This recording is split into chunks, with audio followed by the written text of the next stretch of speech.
Hi, my name's Kevin Brady, and I've just finished a 5-day retreat at Soltara, Peru, in Taraputa, Peru.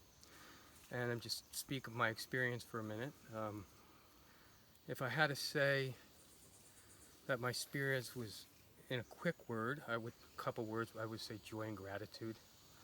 I've never felt so embraced for a period of time, so safe. It was more than my expectation from the food, world class.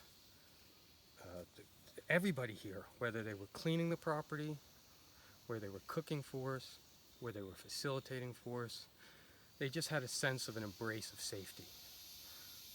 The experience was life-changing. It was more than I expected, and I had a pretty high expectation.